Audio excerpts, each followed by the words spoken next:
அஸ்ஸலாமு அலைக்கும் வரஹ்மத்துல்லாஹி வபரகாத்துஹு. என்றுமே பரபரப்புடன் தொடர் வாகனங்களின் இறைச்சலில் இருக்கும் அல்ரிகாரோடு இன்று, அதாவது பெருநாள் முடிந்த மறுநாள், வழமைக்கு திரும்பிக் கொண்டிருந்தது. கம்பீரமாக எழுந்து நிற்கும் இந்த கட்டிடம் ஆரம்ப காலத்தில் துபாய் வந்தவர்களுக்கும் இன்னும் துபாய் வருபவர்களுக்கும் மிகவும் பழக்கப்பட்ட இடம். அதுதான் அல்குரைட் ஷாப்பிங் மால் மற்றும் குடியிருப்பு கட்டிடம். இது மிகவும் குறிப்பிடத்தக்க இடம். இதற்கு அருகாமையில் யூனியன் சதுக்கம், துபாய் முனிசிபாலிட்டியின் தலைமை அலுவலகம் மற்றும் ஃபிஷ் ரவுண்டபோட் பெரும்பாலான மக்களுக்கு இந்த இடங்கள் எளிதில் அடையாளம் கண்டு கொள்ளக்கூடியவைகள். அல்ஹம்துலில்லாஹ்.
ஹஜ் பெருநாள் முடிந்ததும் அதன் தொடராக அடுத்த கடமையான உலஹியா கொடுப்பவர்களின் கிரியைகள் நிறைவுற்றதும் அன்றோ அல்லது அடுத்த நாளோ தங்களின் தலைமுடியை சீர்படுத்தவும் தாடியை சரி செய்யவும் செல்வர்.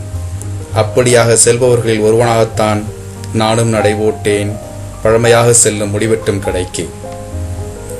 அவர்கள் எப்போதும் போல் அதே சுறுசுறுப்புடன் இருந்தார்கள். விடுமுறை என்பது அவர்களுக்கு இல்லை. சுழற்சி முறையில் வேலை செய்து கொண்டிருந்தார்கள். இன்று அவர்களோடு பேசலாமே என்று தோன்றியது. எப்போதும் பேசுவதுதானே என்றில்லாமல் மூன்றாம் கண்ணாக நம்மோடு ஒட்டி கொண்டிருந்த கேமராவும் பேசியது. அங்கே அவர்களும் அதோடு பேசினார்கள்.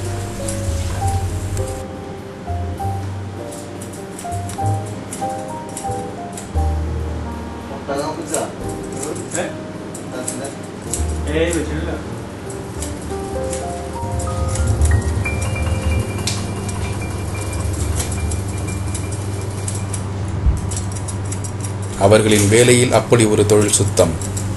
இன்று என் தலைக்கு மேல் கத்திரியும் கழுத்தோடு கத்தியும் மற்றவரின் தலையில் கத்திரி கோலும் தாளம் போட்டுக் கொண்டிருந்தது.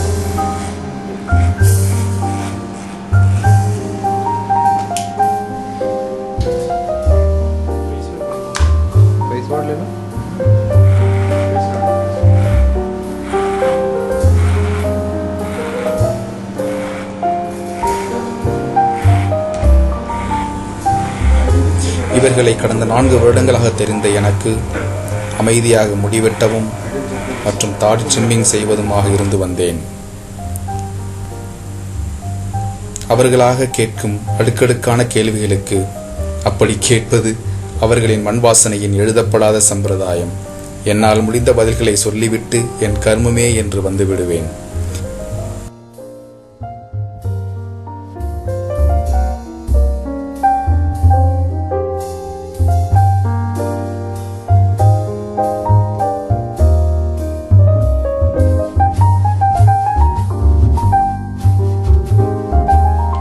அங்கே வேலை செய்யும் மூவரிடமும் யாரிடமும் துணிந்து தலையையும் முகத்தையும் நீட்டிடுவேன்.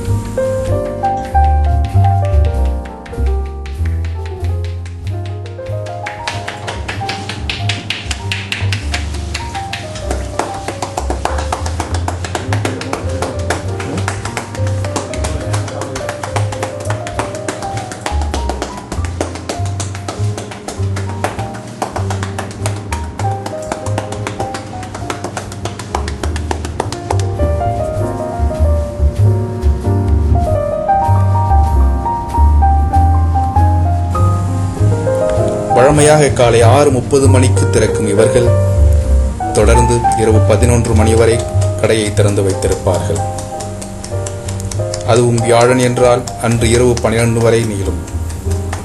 பெரும்பாலும் வெளிநாடு என்று வந்துவிட்டால் அங்கு சென்றதும் ஏதாவது வேலையில் சேர்ந்திடலாம், எந்த தொழிலாவது கற்றுக்கொண்டு அங்கே வேலை செய்திடலாம் என்று வருபவர்கள் நிறைய பேர் உண்டு. ஆனால் இவர்களோ தலைமுறையாக இதே தொழில் ஆத்மார்த்தமாக ஏற்று செய்கிறார்கள். கட்டாயத்தின் பேரிலோ அல்லது வீட்டுச் சூழல் இதிலே தள்ளியது என்ற காரணங்கள் இவர்களிடம் இல்லை.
அதோடு கருப்பு சாயம் பூச்சும் தலைக்கு மேல் நடந்தது.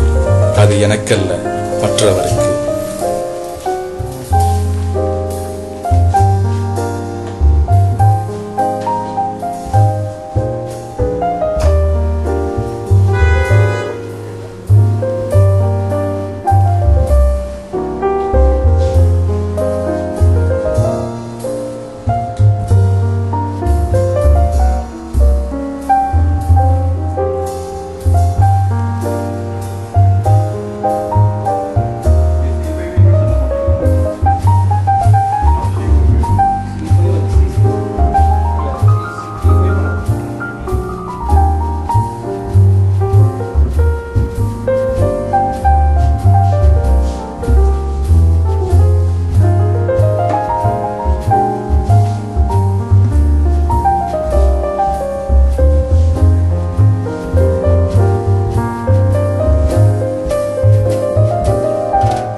தேவைக்கும் சற்றே கூடுதலான வருமானம், நிம்மதியான வேலை என்று நம்மிடம் சிலாகிக்கிறார்கள்.